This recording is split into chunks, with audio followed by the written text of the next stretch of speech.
여러분 안녕하십니까? 10월 10일 목요일입니다. 박명석입니다. 어느덧 10월도 퐁당퐁당 며칠 휴일 지나가고 나니까 금세 10일이 와버린 것 같네요. 10월 10일이 왔다는 건 10월도 그러니까 우리가 4분기도 어느새 조금씩 살아가고 있다는 거고요. 이제는 곧 3분기 실적 발표 시즌이 눈앞에 와 있다라는 뜻과도 동일하다고 보고 있습니다. 국내에서는 이미 삼성전자가 좀 포문을 열었죠. 아쉽지만 어닝 쇼크가 나오면서 시장의 여파도 조금은 가볍지 않게 느껴졌었는데요. 3분기 실적에 대한 전망 미국도 크게 다르지는 않다고 합니다. 전반적으로 기대감을 좀 내려놓자라는 분위기가 나오고 있는 가운데 이제 내일부터 본격적으로 실적 시즌이 시작이 되겠죠.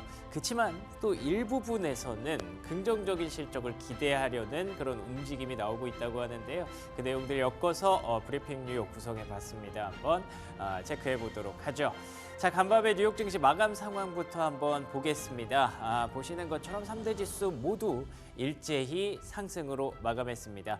그런데 좀 특이적인 부분은 다우 지수가 1% 넘게 상승했다는 거고요. 나스닥 지수는 0.6% 상승에 그쳤다는 겁니다.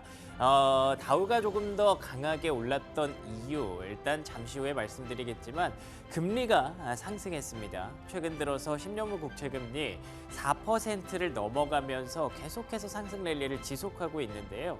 이 부분은 왜 시장의 부담으로 작용하지 않았던 건지 그럼에도 불구하고 다우가 1% 넘게 상승할 수 있었던 배경은 무엇인지 잠시 후에 체크해 보도록 하죠. 엔비디아는 약보합권에 머물렀습니다. 그렇지만 우리가 쉬어가는 동안 엔비디아의 랠리는 지속됐고요. 보시는 것처럼 두 번째 자릿수가 바뀌었죠. 120달러대에서 어느덧 130달러대로 올라왔습니다. 그렇기 때문에 사실 뭐 하루 정도 약보합권에서 쉬어가는 거 가지고 뭐 크게 의미를 부여할 건 아닌 것 같고요. 오히려 엔비디아를 제외하고 뭐 팔란티어라든지 다른 AI 관련 수혜주들의 강세가 나타났던 것, 브로드컴도 올랐거든요. 전반적으로 AI 관련 섹터는 연말 들어가면서 4분기 들어오면서 다시 한번 주도주 자리를 확실히 좀 노크하고 있는 건 사실인 것 같습니다. 반면에 우리가 또 쉬어가는 동안 중국 증시는 열렸잖아요. 그런데 의외로 놀랍게도 폭락이 좀 나타났습니다. 엊그제만 해도 급등 랠리가 지속되면서 와 진짜 중국 대단하다라는 생각을 했었는데 그게 잠깐 멈춘 걸지 아니면 여기서 끝난 걸지 잠시 후에 체크해 보도록 하죠. 자, 첫 번째 체크 포인트부터 확인해 보겠습니다. 매크로 변수 한번 일단 살펴봐야 될 것 같은데요. 연준의 FOMC 의사록이 공개가 됐습니다. 오늘장 가장 많은 분들의 관심과 기대, 우려 이런 것들이 좀 섞여 있었던 그런 내용이었죠. 보시는 것처럼 일단 9월에 나온 결과이기 때문에 결과에 대한 어떤 회의록이기 때문에 뭐 이미 결과는 우리가 알고 있잖아요. B컷 결과가 나왔고 그리고 딱 한 명 그 보우먼 이사만 나는 B컷에 동의하지 않았다라고 끝까지 얘기를 하고 있기 때문에 그 사람 빼고는 다 동의를 했구나. 다들 B컷을 생각했구나라고 느꼈는데 근데 알고 보니까 또 양분이 됐었다고 하더라고요. 그 안에서 갑론을박이 좀 있었대요. 근데 결과적으로는 B컷론자들이 힘을 얻으면서 다들 이제 이쪽으로 휩쓸려 갔다라는 건데 이걸 다시 풀이하면 연준이 만약에 9월 고용을 보고 결정을 했으면 그러니까 지난주에 발표가 됐었죠. 깜짝 놀랄 만한 고용 서프라이즈가 있었는데 그렇게 발표가 됐으면 그러면 50bp 비컷까지는 하지 않았을 수 있다라는 얘기에 굉장히 좀 그 뒷받침이 되는 그런 내용이잖아요. 그래서 앞으로 이제 금리 인하에 대한 어떤 속도가 조금 제어될 것이다 라는 부분에 힘을 얻기 시작했고요. 다음 장 넘겨주시면요. 연준의 금리 인하 전망치가 보시는 것처럼 동결 기조가 좀 늘어났습니다.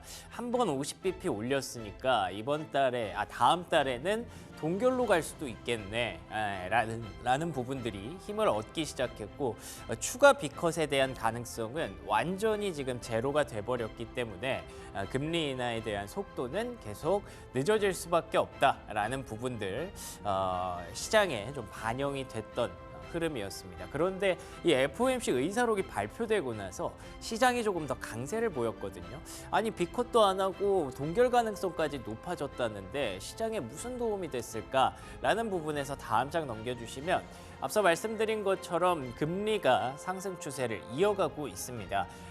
일단 금리가 여기까지 내려왔던 배경은 크게 두 가지였죠.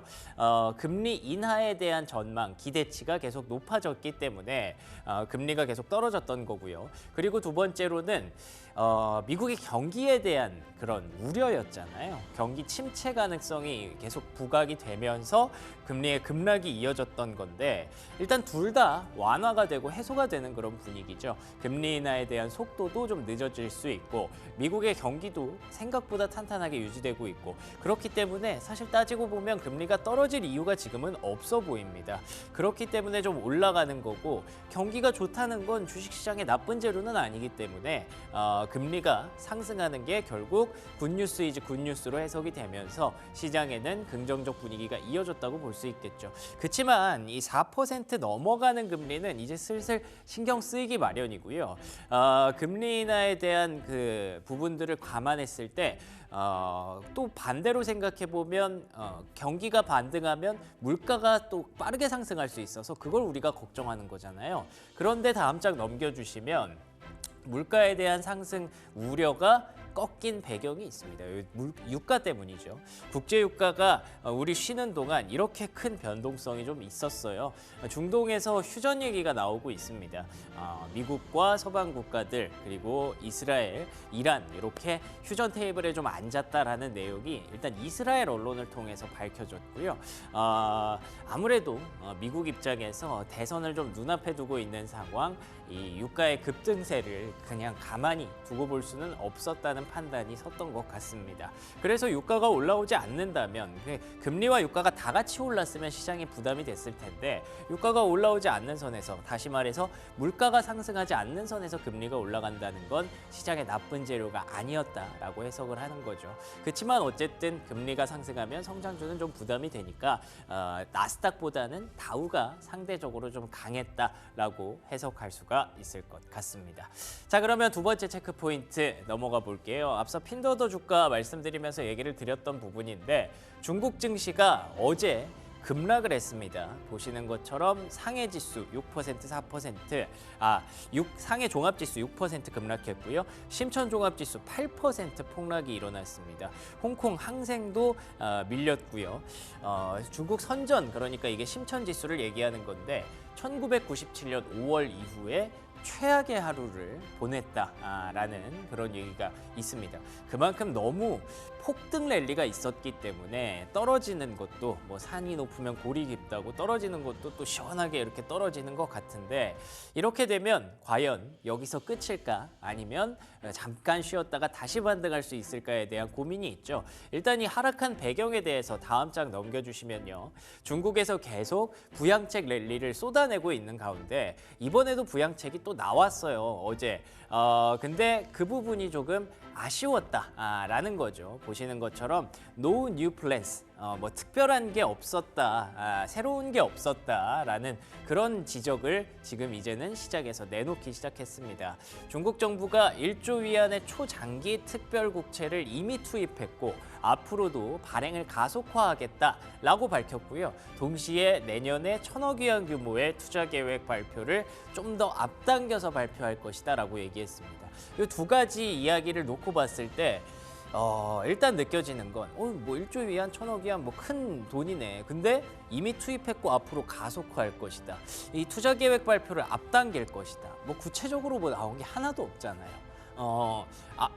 계획 발표를 앞당길 거라는 건 굉장히 좀 되게 나이브한 그런 얘기거든요. 그렇기 때문에 시장에서 그 부분에 대해서 실망을 했다라는 분석들이 나오고 있고요. 월가에서도 실질 부양책 없다면 랠리가 이제는 사라질 것이다라는 분석도 나오고 있기 때문에 이제부터는 중국 증시의 랠리에 대해서 조금은 좀 옐로우 라이트 정도는 켜고 천천히 좀 접근을 해봐도 될 것 같습니다. 자, 그러면 세 번째 체크 포인트 하나만 더 보도록 하죠. 뭐 중국은 중국이고 사실 중요한 건 계속 말씀드리지만 3분기 실적 시즌이 조금 더 저는 중요하다고 생각을 합니다. HSBC에서도 그래서 이번에 S&P 500에 대해서 실적 시즌 전망을 좀 발표를 했는데요. 엊그제 제가 보여드렸던 자료는 골드만삭스였고 오늘은 HSBC입니다. 근데 얘기하는 게 똑같습니다. S&P 500 3분기 실적 전망치가 전년 대비해서 4% 정도 성장할 수 있을 것 같다라는 게 굉장히 낮죠. 왜냐하면 2분기에는 10% 넘게 올랐었기 때문에 이에 비교하면 3분기부터는 확실히 실적 성장세가 좀 둔화된다라는 부분을 우리가 염두에 둬야 될 것 같고요. 그 안에서 가장 좀 부진할 것으로 예상되는 섹터에 대해서 몇 개 꼽았는데 금융, 임의소비재, 에너지, 유틸리티 이렇게 얘기가 나오고 있습니다. 금융주가 이번 주말부터 실적을 발표하고 실적 시즌의 포문을 여는 업종이잖아요. 그렇기 때문에 실적 시즌 시작됐을 때 조금은 분위기가 좀 어렵게 돌아갈 수도 있을 것 같습니다. 금융주의 실적이 정말 안 좋게 나온다면 전체적인 실적 시즌의 분위기가 좀 안 좋을 수 있다라고 위축될 수 있기 때문에 그 부분이 조금 걱정되는 부분이고요. 유틸리티 섹터가 최근까지 주가 랠리가 지속됐었잖아요. 뭐 컨스텔레이션 에너지, 뭐 비스트라 뭐 이런 종목들 계속 언급을 드렸었는데 이 때문인지 간밤에 좀 낙폭이 좀 가볍지 않았습니다. 이런 부분들 실적 시즌 전에 이렇게 좀 조정받는 부분들 염두에 두면서 접근하셔야 될 것 같은데요. 그래도 좀 희망적인 부분은 IT 커뮤니케이션, 여전히 M7에 대한 기대치는 낮지 않은 것으로 보이고요. 그리고 또 헬스케어, 뭐 최근까지 국내 증시에서도 뭐 거의 주도주 역할을 하고 있죠. 선전할 것으로 예상된다고 하니까 이런 내용들 참고하셔서 3분기 실적 시즌 대비하시기 바랍니다. 자, 그러면 특징주로 넘어가 보도록 하겠습니다. 일단 핀비즈맵부터 보시면요. 뭐 전체적인 그림이 크게 걱정이 없어 보이는 뉴욕 증시라고 제가 제목을 좀 달아봤습니다. 그린라이트 거의 일색이고요. 일부 종목들 테슬라, 구글 같은 종목들을 제외하면 전반적으로 시장의 분위기가 굉장히 긍정적으로 흘러가고 있다라고 봐야 될 것 같습니다. 자, 그래서 첫 번째 특징주부터 보려고 하는데요. 다음 장 넘겨주시면요. 일단 우리가 쉬는 동안 하나의 이슈가 또 있었던 게 TSMC였습니다. 3분기 매출이 전년 대비해서 40% 급증했고요. 얼마나 이 파운드리에 대한 기대치가 높고 수요가 물밀듯이 밀려 들어오면 공장을 추가로 5개나 더 건설한다고 합니다. 이게 참 뭐 TSMC 잘 나가는 건 알고 있었지만 비교하는 게 나쁜 거라고는 하는데 삼성전자 실적이 그렇게 안 나오고 나서 반성문을 썼잖아요. 그거에 비교했을 때 TSMC는 이렇게 잘 나가는구나. 특히나 삼성전자가 이번에 실적이 안 좋았던 게 비메모리 쪽에서 적자가 좀 크게 나왔다고 하더라고요. 그런 분석이 나오고 있더라고요. 근데 반대로 이 비메모리 TSMC는 이렇게 집중적으로 급증하고 있는 걸 보면 확실히 전 세계의 어떤 AI 수요에 대한 비메모리 칩들에 대한 수요가 TSMC 쪽으로 좀 몰아가고 있구나라는 부분들이 좀 씁쓸하게 만드는 부분이었던 것 같습니다. 보시는 것처럼 주가의 랠리도 좀 나타났고요. 이 덕분에 AI 섹터가 다 같이 흥했습니다. 슈퍼마이크로 컴퓨터가 이미 우리 쉬기 전에 실적을 좀 발표를 했었죠. 그 부분도 좋았고 TSMC도 좋았고 그래서 다음 장 넘겨주시면 엔비디아의 주가도 그래서 $130대까지 다시 올라올 수 있었다고 봅니다. 보시는 것처럼 이 전에 있었던 매물대를 바로 그냥 한 방에 돌파를 해버렸어요. 다시 한번 신고가를 경신할 수 있을지 기대가 되는 가운데 제가 휴일 동안 또 뉴스를 봤더니 노벨 물리학상 그리고 노벨 화학상까지 다 AI 딥마인드 기초를 둔 사람, 단백질 구조를 발견한 사람 이런 사람들이 AI 관련해서 수상을 엄청 많이 했다고 하더라고요. 역시 온 세상이 지금 AI를 외치고 있기 때문에 계속해서 엔비디아를 중심으로 한 관련주는 놓치지 말아야겠다라는 생각이 한 번 더 들었습니다. 자, 두 번째 특징주 한번 확인해 볼게요. 두 번째 특징주는 구글인데요. 구글 해체 가능성, 브레이크업 얘기가 좀 나오고 있습니다. 미국 법무부가 구글 얘기는 계속 있었는데 이번에 또 서한을 공개를 했다고 하더라고요. 강제 기업 분할을 검토하고 있다라는 얘기를 확실하게 좀 냈습니다. 그래서 이에 대해서 월가에서 분석들이 여러 가지로 나오고 있는데 설마 하는 분위기가 있잖아요. 설마 그걸 다 기업 분할을 하겠어? 해체를 시키겠어? JP모건에서도 핵심 사업의 어쨌든 구조적 변화 가능성은 염두에 둬야 될 것 같다. 해체까지는 모르겠지만 뭔가 변화는 있을 것 같다라고 얘기를 하고요. 번스타인에서는 핵심을 이쪽에 집었습니다. 계속 이렇게 법무부가 꼬리를 잡고 있는 게 구글의 AI 경쟁력을 약화시킬 수밖에 없다. 지금 투자 갈 길이 바쁜 구글인데 그걸 계속 잡고 있기 때문에 부담이 될 수밖에 없다라는 부분을 지적을 하더라고요. 이제 좀 안타깝죠. 앞서 말씀드린 대로 온 세상이 AI를 얘기하는데 가장 먼저 AI 개발하기 시작한 구글이 이렇게 부진하고 있다는 건 그 안에서도 선별적인 투자가 좀 필요하다라는 부분을 염두해야 될 것 같고요. 마지막 특징주 테슬라 간단히 보겠습니다. 왜냐하면 내일 이제 우리 한국 시간으로 내일 오전 11시에 로보택시 공개 행사가 있을 예정이기 때문에 내일장까지는 크게 변동이 없을 것 같아요. 보시는 것처럼 거의 지금 뭔가 기다리고 있죠, 주가가. 이게 아마 로보택시 기다리고 있는 것 같은데 웨드부시에서 그래도 가장 저평가된 AI 주식이라고 평가를 하네요. 로보택시 공개되면서 우리가 기대하는 AI, FSD 그리고 휴머노이드 로봇까지 좀 나올 수 있기 때문에 앞으로 AI가 테슬라에게 가져다 줄 시가총액이 1조 달러에 육박할 것이다 라는 분석이 나왔기 때문에 이 부분 한번 내일까지 이번 주까지는 계속 긴장감 있게 지켜보도록 하겠습니다. 여기까지 브리핑 뉴욕이었고요. 프리미엄 뉴욕 주식으로 돌아오겠습니다.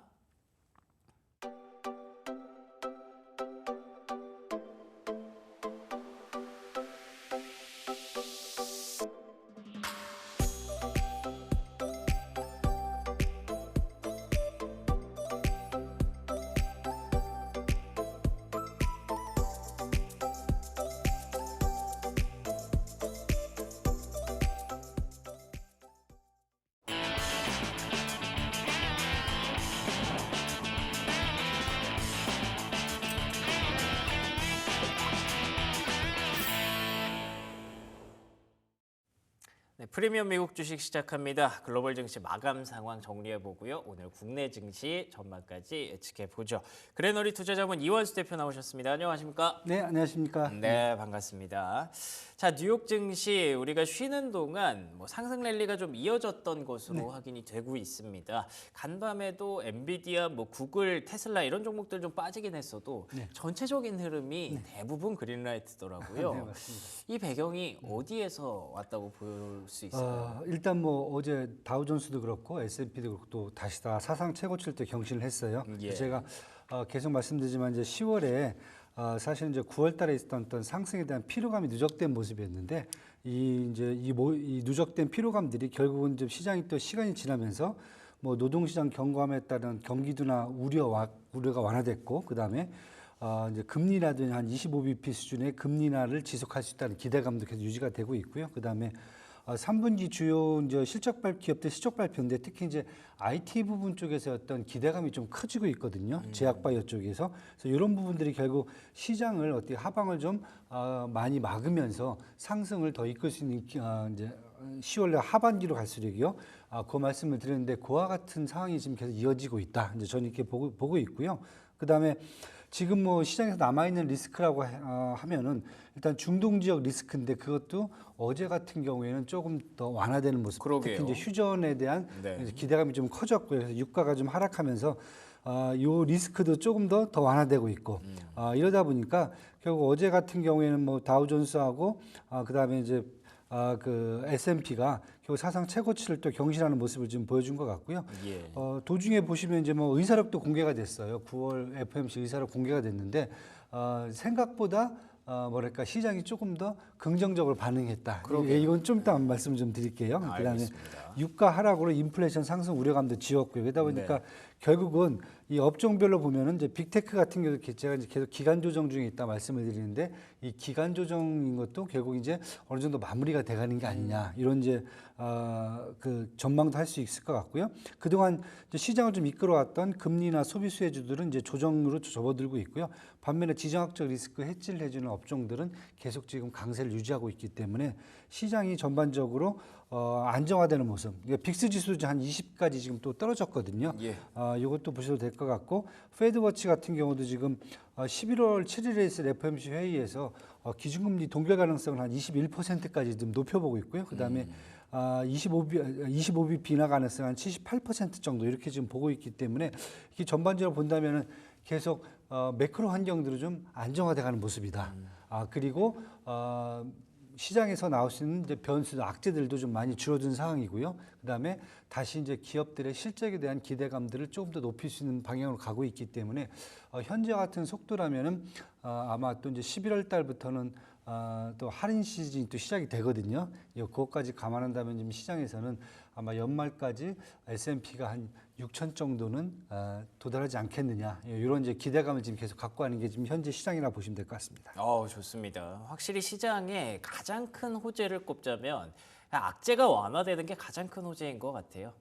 말씀하셨던 중동 악재 그리고 매크로 변수들이 조금씩 시장에 긍정적으로 돌아오면서 뭐 큰 일이 있었던 것 같지 않은데 시장은 지수는 계속 올라가는 그런 흐름이 만들어지고 있네요.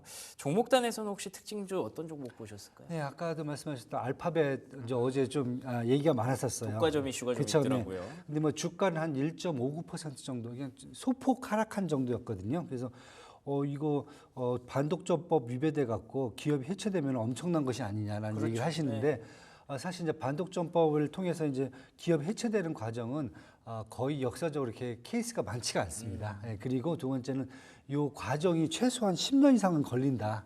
이렇게 보셔야 될 것 같고요. 그다음에 과거 같은 지금 기업 구조가 아니다. AI 기업 같은 경우에는 뭐 지금 얘기하는 것이 뭐 크롬 브라우저라든지 플레이 앱스토어 그다음에 안드로이드 운영 체제들을 구글에서 매각시키는 아니면 띄어내는 방법을 할 수 있을 것 같다라고 하는데 이것을 띈다면 AI 산업 자체 어떻게 보면 이제 앞으로 향후 이제 미래 산업에서 기업 구조를 부정하는 꼴이 되거든요. 그렇죠. 그러다 보니까 시장에서는 좀 법무부가 하는 행위에 대해서 좀 부정적인 얘기가 많습니다. 그래서 아마 시장이 이제 구글이 얘기하듯이 미국의 혁신과 소비자에게 부정적인 결과를 초래할 수 있다고 지금 반발하고 있거든요. 이 부분이 더 시장에 먹히는 것 같습니다. 그다음에 뭐 보잉 같은 경우도 사실 어제 한 3.4% 정도 이제 하락을 했는데요.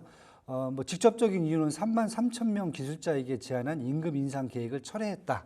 이게 이제 악재로 작용했는데 사실 그보다 이전에 지금 이미 보잉 같은 경우에는 전반적으로 지금 경영이 좀 악화가 되고 있거든요. 뭐 다 아시다시피 이제 뭐 코로나 기간을 거치면서 이제 비행 수요가 좀 감소했다던가 아니면 이제 가장 큰 수요처였던 이제 중국이 뭐 자체 기술을 통해서 지금 비행기를 좀 자체적으로 생산을 많이 하면서 보잉에 대한 의존도도 떨어지고 이러다 보니까 경영권이 좀 악화됐는데 이거에 대해서 S&P가 이미 보잉의 신용 등급을 부적격으로 강등할 수 있다고 경고를 이미 한 상태입니다. 그래서 보잉이 회사 차원에서 100억 달러 규모의 주식 및 또는 주식 유사 증권 발행을 지금 검토하고 있다. 이런 얘기가 전해진 이후에 이 임금 인상 계획을 철회한 거기 때문에 시장에서 보는 것은 보잉은 아마 당분간은 전반적인 이 구조조정이 어느 정도 좀 완성될 때까지는 좀 시간이 좀 필요하지 않겠느냐. 이렇게 지금 시장은 보고 있습니다. 알겠습니다. 뭐 구글, 보잉 이렇게 빠진 종목들도 있었습니다만 사실 빠진 종목이 특징주라는 건 그만큼 시장 전체가 좀 좋았다는 얘기이기 때문에 반대로 시장 전반적인 분위기는 긍정적으로 흘러가고 있다라고 정리해 볼 수가 있을 것 같고요. 앞서 말씀해 주신 대로 FOMC 의사록이 공개됐는데 잠시 후에 얘기를 해주신다고 했잖아요. 저도 이게 좀 궁금하더라고요. 그 안에서 50bp B컷에 대한 얘기가 반반이었다 사실은. 맞습니다. 그런 얘기들이 좀 공개가 됐는데 이게 왜 시장의 호재인 거죠? 사실 반반은 아니고요. 일부 의견들이 있었다. 그런데 저희가 아는 것은 일단 투표권이 있는 12명 위원 중에서 미셸 보우만 연준 이사가 이제 25pp를 주장했고 50pp는 아니다 얘기했었고 투표권이 없는 의원이 한 7명이 더 돼요. 그다음에 이 위원들 중에서 2분 정도가 25bp가 더 낫지 않겠냐는 의견을 제시했다는 거죠. 그런데 그 과정이 보면은 일단 대다수는 모든 그 의원들은 일단은 금리 인하에 대해서는 찬성을 했다. 그렇죠. 첫 번째가. 네. 두 번째는 이제 찬성하신 분들은 50bp 인하를 주장하는 위원들은 노동시장의 불안감에 일단 큰 비중을 뒀습니다. 그래서 7월달 실업률이 4.3%가 나왔거든요. 그때는 위기였죠. 그렇죠. 네. 이게 가장 큰 영향을 미쳤다라고 보는 거고요. 반대로 의사록에서 경기 침체라든지 경기 둔화에 대한 우려감은 없었다. 이게 더 큰 영향을 미쳤던 것 같아요. 그래서 지금 보기에는 일단 그 이후에 지금 이 노동시장의 견고함이 다시 또 나타났어요. 그 실업률도 4.1%로 떠지고요. 그다음 비농업 고용 지수도 더 크게 증가하면서 노동시장에 대한 어떤 전반적인 우려감이 완화되면서 예. 결국은 시장이 보는 것은 노동시장도 완화되고 그랬기 때문에 기준금리 인하는 당연히 속도 조절은 필요하겠다. 하지만은 경기 둔화라든지 경기 침체에 대한 우려감은 확실히 시장에서 지어주고 있다. 어느 정도냐면은 사실 이번 이제 3분기 GDP가 이제 한 다음 주 정도면 발표가 되거든요. 근데 지금 시장에서 전망하는 것은 한 2.0% 정도 수준이 나오지 않겠느냐. 이 정도면은 시장에서 봤을 때 경기 침체라든지 경기 둔화 우려는 어느 정도 지을 수 있겠다. 예, 이런 부분들이 어떻게 보면은 기준금리 인하의 50bp 비컷이라든지 이런 부분들은 11월 달에 많이 줄어들었지만은 반대로 경기 둔화에 대한 우려감들은 더 지웠다. 이게 더 의사록이 주는 의미라고 지금 보시면 될 것 같습니다. 결국 중요한 건 경기 침체냐 아니냐가 지금 가장 궁금한 것 같고요. 고용 보고서 발표되면서 확실히 분위기가 좀 달라진 것 같아요. 금리 인하를 얼마나 하느냐가 중요한 게 아닌 것 같습니다. 그래서 지금 11월에 뭐 동결 가능성도 얘기가 나오고 있다고 하던데 그 부분은 어떻게 보세요? 일단은 노동시장이 견고한 것으로 나타나니까 연준의 기준금리 인하 속도 조절론이 지금 계속 부각이 되고 있습니다. 네, 어차피 지금 얘기한 것은 점도표상으로는 지금 4.375%거든요. 연말까지. 그렇다면 두 번이 더 남아 있는데 그것은 50bp를 갖고 왔느냐 아니면 25bp씩 두 번 나눠 갖고 왔느냐 이 부분이 사실 중요했는데 지금 시장에서 보는 것은 일단은 동결 가능성도 사실 제시되고 있어요. 근데 한 20% 정도고요. 네. 그 다음에 25bp 인하를 한 80%, 그 다음에 12월 달이죠. 12월 18일에도 25bp 인하 가능성을 한 75에서 80% 계속 갖고 왔거든요. 예. 그러니까 시장이 지금 속도 인하 조절은 동결 쪽이 조금 나오긴 하지만은 결국은 25bp씩 조금 완화돼서 움직일 수 있다라는 게 시장의 지금 전망치인 것 같고요.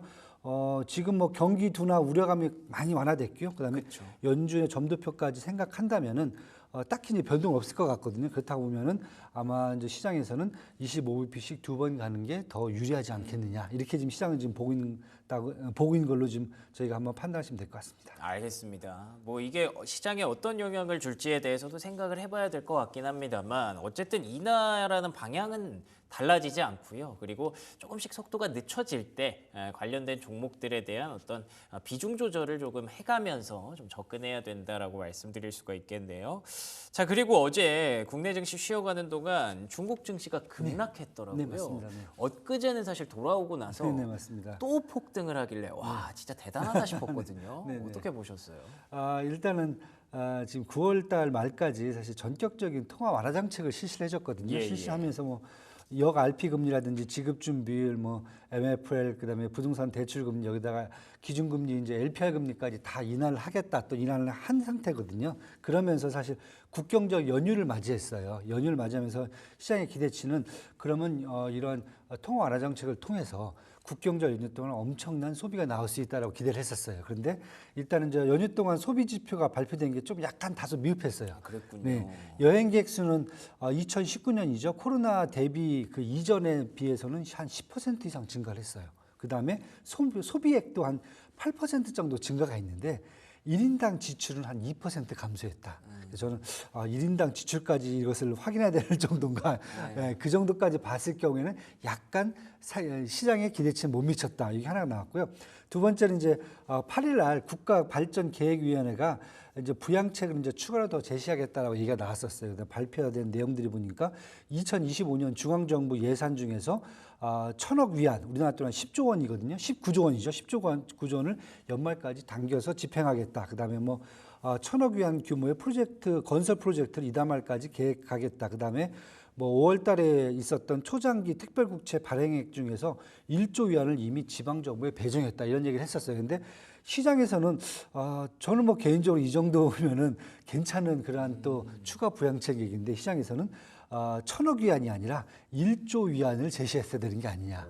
그렇게 하면서 제가 1조 위안 정도면은 이건 조금 더 심한 게 아닌가 하는데 일단은 블룸버그 통신이라든지 로이터 쪽에서는 시장의 기대치는 1조 원이었다. 1조 위안이었다. 그러면서 이게 생각보다 좀 많이 안 나왔다고 얘기를 하는 것 같아요. 그러면서 이렇게 됐을 경우에 시장이 이게 단발성으로 끝나는 게 아니냐 그런 우려감이 있었고요.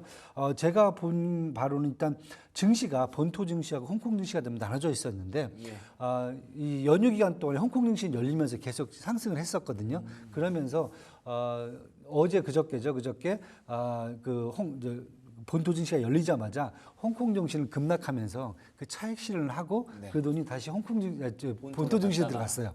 네. 예, 그리고 본토 증시도 또 많이 올라온 다음에 홍콩 어제가 키 맞추기 한 것 같아요. 왜냐하면 홍콩 증시하고 본토 증시하고 후광통에 성강통을 통해서 양쪽이 다 거래가 되고 있기 때문에 일단은 저는 증시적인 측면에서 이렇게 일단 키 맞추기 작업이 좀 필요할 것 같고요.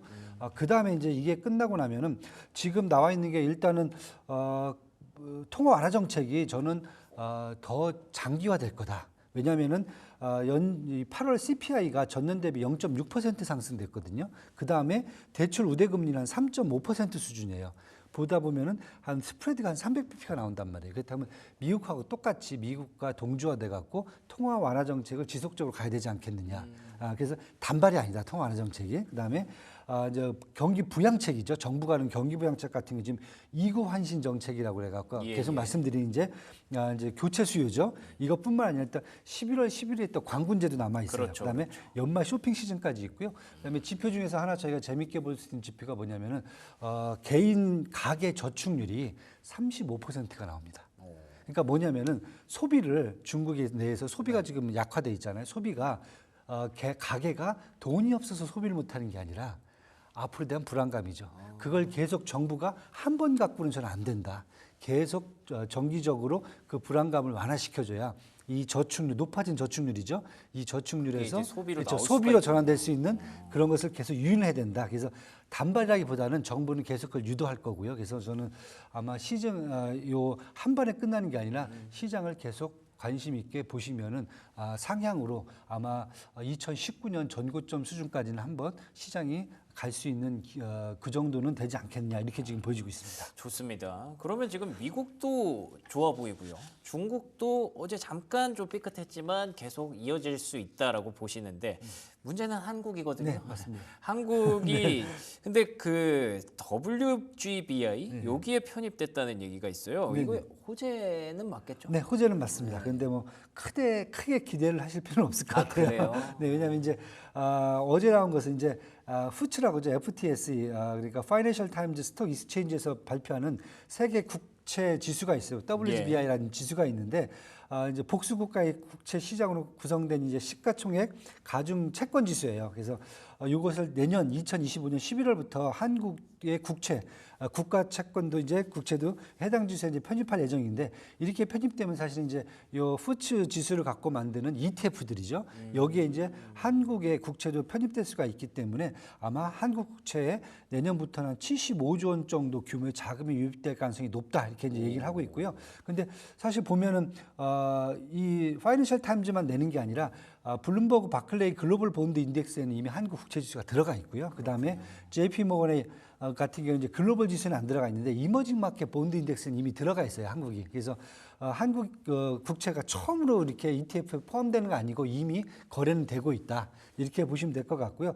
근데 그보다 저희가 봤을 때 중요한 것은 이 지수에 들어감으로써 이제 한국 국채, 특히 한국 국채 시장이 조금 더 개방성을 좀 높여야 됩니다. 그래서 뭐 국채 발행 잔액, 신용 등급, 시장 접근성 등 세계 조건을 만족해야 하기 때문에 아마 앞으로 한국 국채 시장의 개방이 더 필요하다. 두 번째는 이제 이렇게 국채가 이제 지수에 편입되면은 이제 CDS죠, 크레딧 디폴트 스왑이라는 것 쉽게 얘기해서 이제 한국의 어떤 이제 부도 위험 있죠. 이것은 이제 국채가 반영을 하거든요. 이것을 이제 앞으로 국가가 재정 이런 것을 통해서 관리해야 될 필요성이 생깁니다. 그다음에 세 번째는 발행 시장보다는 이제 유통 시장에서 왜냐하면 계속 이제 매매가 이루어지다 보면은 지금 한국 시장은 다 발행 시장 위주거든요. 그보다는 유통 시장이 조금 더 활성화될 필요성이 있다. 그래서 또 만들어야겠죠. 그렇죠. 그러니까 이런 측면에서 본다면은 아마 전반적인 한국의 어떤 채권 시장에는 조금 더 호재가 될 수 있다. 저는 이렇게 지금 보고 있습니다. 알겠습니다. 이게 뭐 환율 안정성에도 좀 도움이 될 수 있다고 하던데 일단 뭐 지금 당장 들어오는 자금이 아니기 때문에 천천히 지켜보면서 뭐 나쁠 거는 없지만 크게 환호할 건 아니다라는 얘기 해주셨고요. 저희가 시간이 조금 부족한데 간단하게 사실 삼성전자 실적 쇼크 나오고 나서 우리가 또 개장을 하는 거라 좀 부담이 있어서 혹시 뭐 투자 전략에 바뀐 게 있을지만 간단하게 얘기해 주실까요? 바뀐 건 없습니다. 네. 일단은 삼성전자는 제가 계속 이제 셀, 뭐 바이 SK 하이닉스 말씀드렸고요. 그렇죠. 그다음에 이제 G2 이제 미국하고 중국의 통화완화 정책과 소비 확대 정책이 있기 때문에 네. 이것에 대해서 국내 업종 중에서 수혜가 가능한 업종들을 계속 매수하셔라. 이게 필요할 것 같고요. 그다음에 중동의 지정학적 리스크 해지에 대한 관련된 방산주라든지 이런 정유주들은 계속 아직까지 홀딩하셔도 된다. 그리고 마지막으로 이제 원화 강세로 다시 또 돌 수 있기 때문에 여행 항공주들도 계속 한번 지켜보시면 어떻겠는지 이 전략 그대로 저는 유지하고 있습니다. 알겠습니다. 미국도 괜찮고요. 중국도 괜찮고요. 중동 완화되니까 전체적인 분위기 좀 살아나기를 기대해 보겠습니다. 지금까지 그레너리 투자자문 이완수 대표와 얘기 나눠봤습니다. 오늘도 좋은 말씀 고맙습니다. 네, 감사합니다. 네, 이어서 한국 증시 전망 이어가도록 하겠습니다. 브리핑 서울 최인 앵커와 함께합니다. 네, 브리핑 서울 함께하겠습니다. 어제는 쉬었죠. 과연 목요일 오늘장은 어떠한 흐름이 전개가 될 것인가 굉장히 궁금해지는데 일단 간밤에 뉴욕 증시가 정말 좋았습니다. 중동의 긴장감이 어느 정도 완화가 되어 가면서 폭등했던 국제유가가 어느 정도 또 숨고르기를 보여주고 있죠. 폭락을 보여주기도 했었고요. 간밤에 또 추가적인 그 하락세를 보여주면서 채권 시장의 안정과 더불어서 시장 자체의 위험 선호 심리를 좀 어느 정도 완화가 되어가는 그 스탠스를 그려갔는데 오늘 국장도 기대를 해보도록 하겠습니다. 자, 일단은 화요일 코스피가 0.6% 하락으로 2600선을 지켜내지는 못했습니다. 2594포인트, 코스닥은 778포인트에서 마무리가 됐고요. 자, 여기에는 지금 치솟는 국제유가와 국채금리라고 달려 있습니다만 바뀌었죠, 흐름이. 챙겨보셔야 되겠고 중국의 추가 부양책에 대한 기대감이 있었습니다. 그러면서 골드만삭스에서 중국 증시 최대 20% 더 간다라고 했었지만 우리가 쉬는 동안에 역시나 이 중국 부양책에 대한 시선도 조금은 바뀌었습니다. 2차 기자회견이 있었고 그 중국 정부에서 뭔가 이렇다 할 목표치와 전략이 나올 줄 알았지만 그렇지 못했죠. 그러다 보니 중국 증시, 홍콩 증시가 좀 급락세가 나오기도 했었는데요. 어떻게 또 시장은 소화가 될지도 중요하겠습니다. 삼성전자 실적 발표가 있었던 이날 1%의 하락으로 6만 원 선은 지켜냈지만 다소 아쉽다라는 평가를 받아갑니다. 기존의 영업이익 예상치가 14조에서 10조로 눈높이를 낮췄었고 그 10조에도 못 미치는 숫자 9조 1천억 원의 영업이익이 발표가 됐었기 때문에 확실히 반도체 겨울이다라는 쪽으로도 시선이 이동하는 것 같은데요. 삼성전자 원체 악재가 많았잖아요. 이제 악재가 다 나올 만큼 나온 자리인지 그렇다면 매수 기회로 삼아 봐야 되는지도 궁금해지는 구간입니다. 같은 날 LG전자가 실적 발표가 됐었고 어닝 쇼크였었죠. LG생활건강은 3분기 실적에 대한 그 우려감이 더해지면서 주가 급락이었습니다. 8% 장중 저가가 이 종가로 찍혀 있고요. 흥국증권에서는 목표 주가 43만 원에서 41만 원으로 내렸습니다. 앞으로 실적에 대한 우려가 좀 더 이어질 거다, 커질 거다라는 부근에서 중국 경기 부양책이 발표되고 나서 LG생활건강이 10%가량 상승 보였는데 이날 하루에만 거의 다 반납을 해내는 모습 보였고요. 삼성전자 실적 발표가 아쉬웠다 보니 삼성전자를 필두로 반도체주들의 주가 하락세가 이어졌습니다. SK 하이닉스도 이날 4% 가까이 떨어졌고요. 한미반도체 이수페타시스, 테크윙 같은 종목들도 일제히 하락. 그래도 상대적으로 유리 기판이나 CXL 쪽으로는 선방을 해주는 모습 보여주기도 했습니다. 조선주가 최근 참 부진합니다. 이 중국 경기 부양책이 발표가 되고 난 이후에 그 부진의 흐름을 보여주고 있지만 그래도 화요일에 반등 보여줬고요. HD 현대마린엔진이 3%, 현대미포가 2%, 그 밖에 기자재 쪽으로도 온기가 흘러갔던 화요일이었습니다. 비만 치료제가 너무나 좋았는데요. 펩트론 개별호제가 있었거든요. 잠시 후에 살펴보도록 하겠고 일라이릴리와 손을 잡았다라는 소식 속에 장중의 상한가 직행이 됐었고요. 대화제약은 상한가에서 마무리가 됐습니다. 올릭스도 20%, 대보는 LS가 3% 가까운 상승으로 유통사들도 강하게 시세가 나와줬습니다. 자, 다음 보실게요. 앞서 조선주 화요일에는 좋았습니다만 이 경기 부양책이 발표가 되고 나서 주가 급락이 계속 이어집니다. 클락슨이 9월 조선산업 데이터를 발표를 했었는데요. 특징적인 부분, 중국 조선사들이 약진하고 있다, 잘 나가고 있다. 올해 1월부터 9월까지 중국의 신규 수주 점유율이 무려 75%라고 합니다. 한국은 15%에 불과한데 말 그대로 중국이 쓸어가고 있다라고 보실 수 있겠고요. 그래도 글로벌리하게 봤을 때는 슈퍼 사이클은 맞습니다만 과연 지금 조선주들 돌파구가 있을지 지금 자리에서 더 내려갈 것인지 아니면 잠시 멈췄다가 올라가는 자리일지가 좀 궁금해지는데요.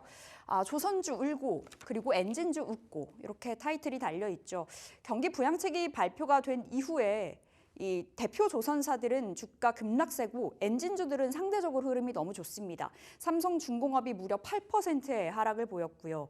HD현대중공업이 7%, 현대미포도 7%. 그간의 상승에 비하면 그래도 그렇게 큰 하락은 아닙니다만 추세 자체가 꺾였을까라는 의문을 좀 주는 것 같습니다. 한화엔진과 HD현대마린 엔진, 한화엔진은 특히 13%의 상승률을 보여줬는데 왜 그렇게 잘 나가는고 하고 봤더니 지금 원자재 가격 랠리를 보여주고 있잖아요. 철광석 가격도 올라가고 있고 그렇다 보니 후판 가격에 대한 상승 부담으로 작용이 되고 있습니다. 후판 가격이 올라가면 어쨌든 조선사들이 배를 만들 때 이 돈이 더 많이 들 테니까요. 수익성 악화 쪽으로 흐름이 모아지면서 조선주들이 최근 주가 하락을 보여줬었는데 그런데 엔진주들은 잘 나갑니다. 상대적으로 이 중국이 엔진 생산하는 기술이 좀 부족하다고 하더라고요. 그렇다 보니 중국이 수주를 지금 쓸어가고 있는 이 상황에서 국내 엔진주들은 오히려 좀 반사이익 볼 거다. 중국의 조선사들이 계속해서 수주를 할수록 국내 엔진주들은 더 좋아질 거다 쪽으로 입이 모이더라고요.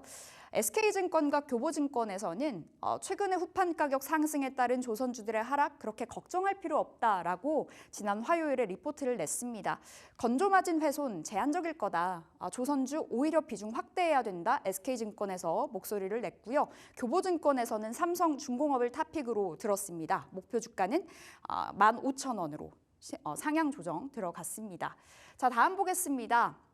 비만 치료제 관련주 어떻게 봐야 될까요? 위고비가 이달 중에 이제 상륙을 하게 되는데 이 추락 가격이 37만 원이라고 하고요. 한 달 기준으로 봤을 때 100만 원을 내야 된다고 하더라고요. 그만큼 수요가 좀 폭발적으로 이어질 것인가에 대한 의문은 있습니다만 원체 주가 랠리 뜨겁습니다. 펩트론 개별호재가 있었는데요. 미국 일라이릴리와 손을 잡았다라는 소식 같이 공동 연구하겠다라는 이야기가 전해지면서 장중의 상한가로 직행이 됐습니다. 물론 상한가 지켜지지는 않으면서 한 26%의 상승으로 끝났습니다만 앞으로에 대한 기대감, 최근에 가는 종목들이 더 잘 가잖아요. 이 위고비 상륙 직전에 이 비만 치료제 관련주들 어떤 대응이 맞을지 좀 이야기 나눠봐야 되겠고요. 전통 제약사보다는 확실히 유통주 쪽으로 강한 흐름을 보여줬는데 블루엠텍은 위고비의 유통 물량 60%를 배정받았다고 하죠. 블루엠텍 이날 3%가량의 상승 보여줬었고요. 그리고 인벤티지랩도 최근에 주가 상승 계속 나옵니다. 올릭스는 20%의 상승 보여줬고요. 한미약품과 유한양행은 강보합선에서 끝났는데 특히 이 한미약품은 11월에 이제 미국 학회에서 또 신개념 비만 치료제를 공개하겠다 말을 한 바 있죠. 근육량은 늘려주고 체지방은 줄이는 그 꿈의 치료제가 발표가 된다고 하는데 잠시 후에 이 비만 치료제 관련해서 어떻게 투자 포지션 잡아봐야 되는지 이야기 나눠보도록 하겠습니다. 자, 오늘 궁금한 종목 Y, 위즈웨이브 이건희 대표와 함께 해보도록 하겠습니다. 어서 오세요. 예, 안녕하세요. 네, 대표님. 일단은 반도체 이야기부터 해보도록 하겠습니다. 일단 삼성전자 실적이 나왔잖아요. 어닝 쇼크다 이렇게 말 많이 하는데 우리 대표님은 그렇게 안 보실 것도 같아요. 어떻게 보세요, 삼성전자요? 삼성전자 적자였을 때도 주가가 6만 원이었는데 지금도 6만 원. 예, 9조 1,000억을 벌었는데도 6만 원, 그죠? 그러면 사실은 밸류에이션 상으로는 거의 바닥권에 있다라고 실적 대비해서는 보는 게 맞고요. 또 PBR 기준으로 보더라도 1배 수준이기 때문에 일단은 지금 우려는 어느 정도 많이 반영이 된 거는 사실입니다. 그래서 질문지가 어제 우려 선반영, 아직 관망 이렇게 왔을 때 둘 다 맞기 때문에 어떻게 표현을 해야 될지 모르겠는데 네. 일단은 선반영이 많이 됐습니다. 빠진 거에 대해서 선반영이 됐는데 일단 지금 그렇다고 그러면 이런 질문들을 하세요. 그럼 6만 원 깨지면 뭐 몰빵해야 되냐 뭐 이렇게 얘기하시는 분들이 있는데 그렇죠. 사실 개인 투자자들은 너무 극단적으로 이제 얘기를 하시는데 항상 네. 주가라는 거는 올라갈 타이밍에 또 올라가고 아직은 지금 차트를 보든 뭐 외국인들의 수급을 보든 조금은 좀 기다려야 될 때입니다. 그러니까 이게 항상 우리가 예전에 96,000원대인가 한번 갔던 적이 있었습니다. 삼성전자가. 네. 그때도 약간 오버슈팅이었죠. 그러니까 지나고 보니까 과매수 구간에 들어갔다 내려온 건데 네. 지금 보면 과매도 구간에 들어갈 가능성이 있습니다. 그럼 네. 삼성전자 적정 가격은 어디라고 보세요? 적정 가격은 뭐 지금 뭐 목표가들은 여러 이제 증권사마다 다르게 나오지만 사실은 6만 원대 초반까지 얘기하는 데도 있고요. 네. 외국계 증권사에서 6만 원 2천 원까지 보는 쪽도 있고 어제 골드만삭스는 또한 8만 4천 원까지 봤기 때문에 그건 어떻게 보느냐에 따라 다른데 이제 우려감이 좀 해소가 돼야 되죠. 그러니까 실적이 기대보다 못 나왔다는 게 중요하고요. 네. 그러니까 기대는 한 10조 이상 나올 줄 알았는데 9조 대 나오니까 좀 실망을 했고 그 구조 후반도 아니고요. 예, 여전히 HBM3의 엔비디아 납품 문제가 여전히 좀 남아 있고 네. 그 외에도 지금 레거시 반도체 쪽이 좀 살아나야 된다라는 신호를 좀 보여줘야 되는데 네. 아직은 그 신호가 나오지 않고 있다라는 부분이 그러니까 고객사들이 아직은 재고를 좀 많이 갖고 있어서 가격 협상력에서 우리 9월달 수출 보면 되게 잘 팔았는데 맞아요. 그게 이제 반영 다 된 거고 실적에 10월, 11월, 12월은 가격이 좀 떨어질 가능성이 있다. 그럼 4분기에 좀 꺾이겠죠. 예, 그래서 이제 레거시 쪽도 여전히 좀 그런 이제 네. 좀 안 좋은 쪽으로 가고 있어서 지금은 5만 5천 원까지는 열어놓으셔야 된다. 그래요.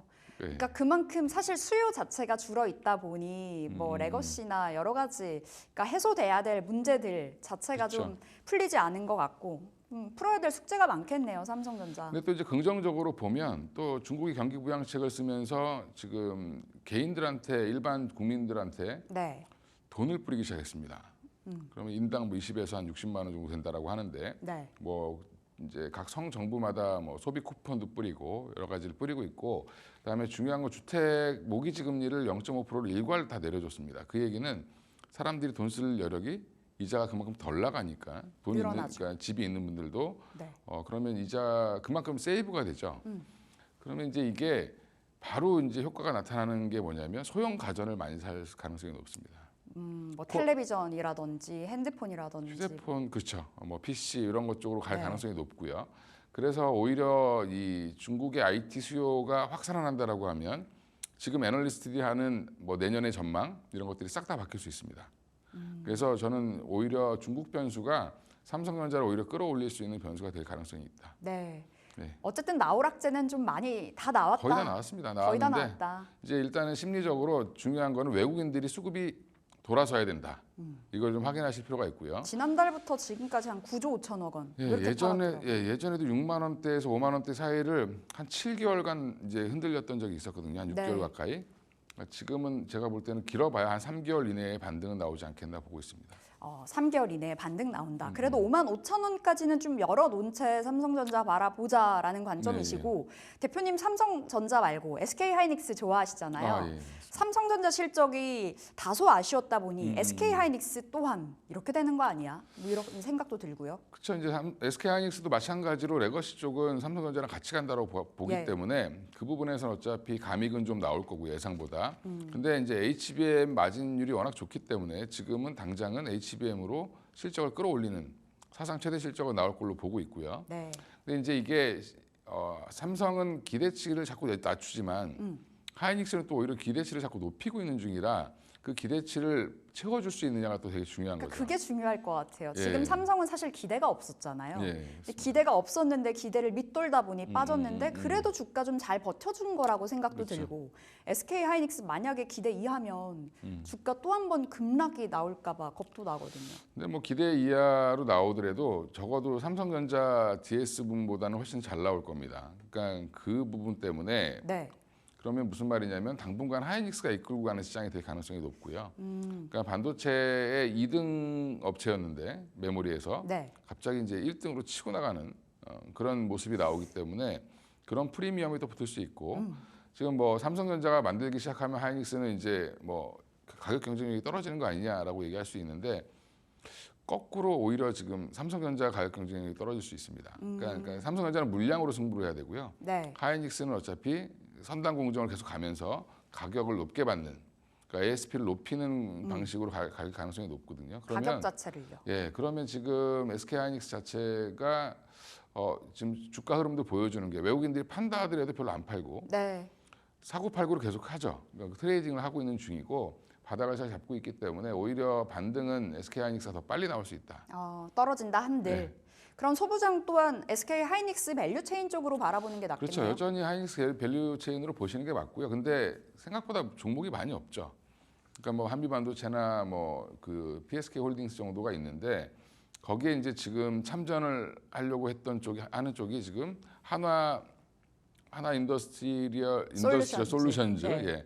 이름을 너무 길게 줘가지고 그 회사가 지금 다시 부각을 받고 있는 거는 HBM4 관련돼서 본딩 장식 자체 방식이 좀 네. 바뀝니다. 하이브리드 본딩으로 바뀌는데 그게 이제 많이 쌓으려면 그 본딩 방식을 바꾸는 건데 그거를 이제 하게 된다라고 하면서 공동 개발을 SK하이닉스랑 한다라고 하면서 올해 화요일 날 또 많이 올랐죠. 네. 근데 그런 종목이 이제 새로 튀어나왔기 때문에 사실은 한미반도체도 여전히 가장 독보적인 기술을 갖고 있음에도 불구하고 거기도 마찬가지로 하이브리드 본딩 준비하고 있거든요. 네. 근데 이제 이게 새로운 쪽에 시선이 좀 쏠릴 수 있다. 한화 인더스트리얼 솔루션즈 예, 좀 거기에 괜찮은. 좀 거기에 좀 쏠릴 수 있을 것 같습니다. 알겠습니다. 그럼 탑픽은 SK 하이닉스인가요? 뭐 지금 일단 반도체는 SK하이닉스가 떨어지면 아무것도 못 간다라고 보시면 될 것 같고요. 그럼 하이닉스를 보시는 게 제일 편하겠죠. 네. 그래서 대응도 변동성도 생각보다 크기 때문에 화요일 날 빠진 거는 삼성전자 여파 정도로 보시면 되고요.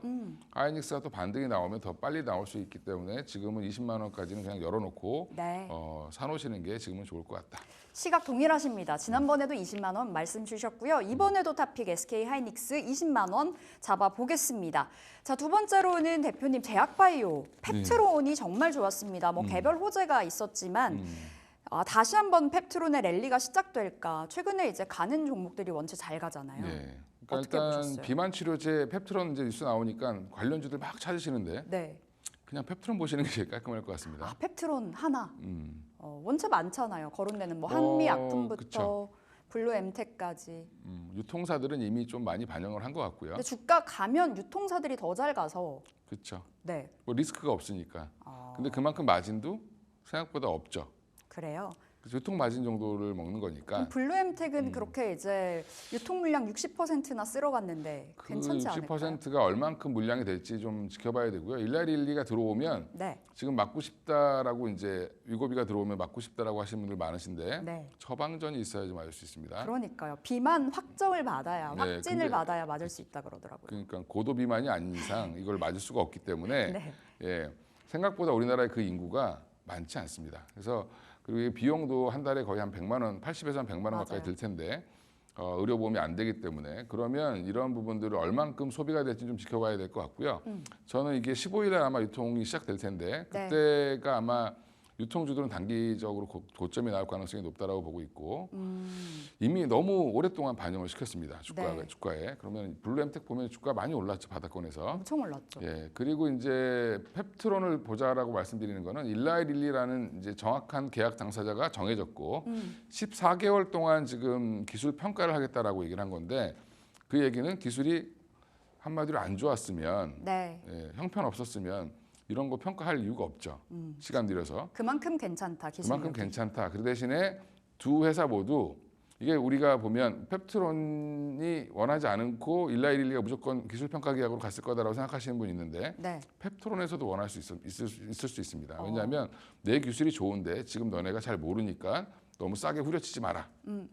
그러면 일상 결과를 보고 서로 적절한 가격을 정해보자라고 지금 얘기를 하는 게 맞고요.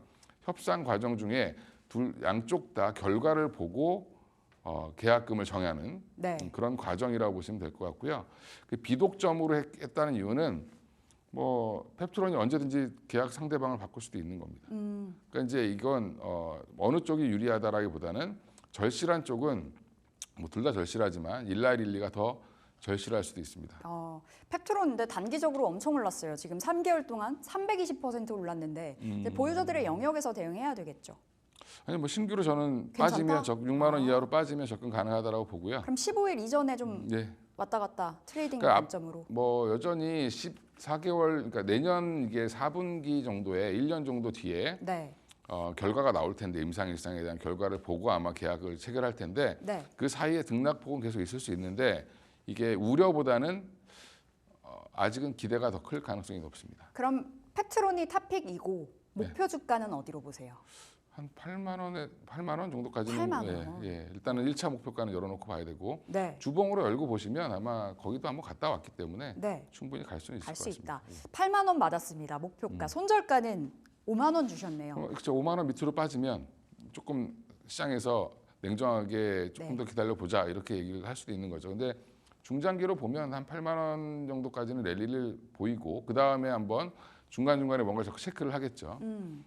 최근에 이제 그 유상증자도 이제 잘 돼야 되고 여러 가지 이제 네. 문제들이 좀 있기 때문에 그런 부분들은 좀 확인을 하는 그 수급적인 면에서는 5만 원을 깬다라고 하면 단기적으로는 조금 시간이 걸린다라고 보시면 될 것 같습니다. 네, 알겠습니다. 5만 원과 8만 원 기억해 보도록 하겠고요. 자, 이제 목요일, 금요일 이틀 남았습니다. 오늘장 전략 어떻게 챙겨봐야 될까요? 그러니까 오늘 포인트를 삼성전자랑 펩톤을 뽑아주셨는데 네. 여전히 최근에 시장은 바닥권에 있는 반도체가 어떻게 반등하느냐, 그 다음에 랠리를 보이고 있는 바이오가 지속할 수 있느냐 이거거든요. 그리고 그 외에 종목들 뭐 방산도 일부 떴다가 지고 뭐 움직이는데 큰 섹터는 여전히 반도체 바이오니까 이 안에서 좋은 종목을 잘 선택하시면서 가시는 게 좋을 것 같습니다. 2차 전지 오늘 밤에 로보택시 공개되던데 저녁 7시더라고요. 로보택시는 너무 기대를 크게 하지 마시고 이게 아마 양산 FSD 적용해서 양산을 하려면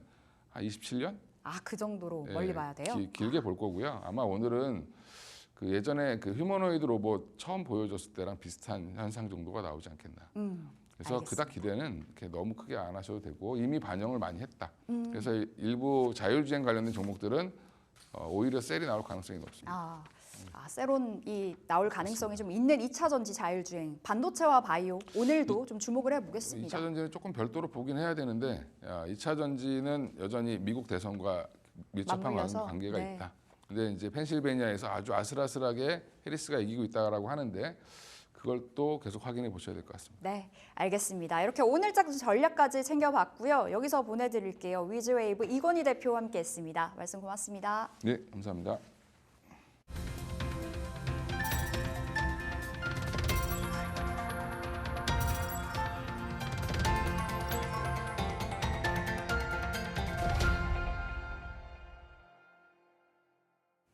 네, 오늘장 3P 이어갑니다. 오늘은 목요일이고요. 목요일에 함께하는 헤르메스 스타 김시은 팀장 전화 연결돼 있습니다. 팀장님 안녕하세요. 네, 안녕하세요. 네, 반갑습니다. 자, 오늘은 어떤 종목으로 대응해 볼까요? 네, 제가 오늘 소개해드릴 종목은 휴젤을 가지고 왔습니다. 휴젤하면 바로 뭐 다들 잘 아시겠지만 보톡스 관련 기업으로 알려져 있죠. 휴젤 어떤 배경에서 픽해 주셨는지 궁금한데요.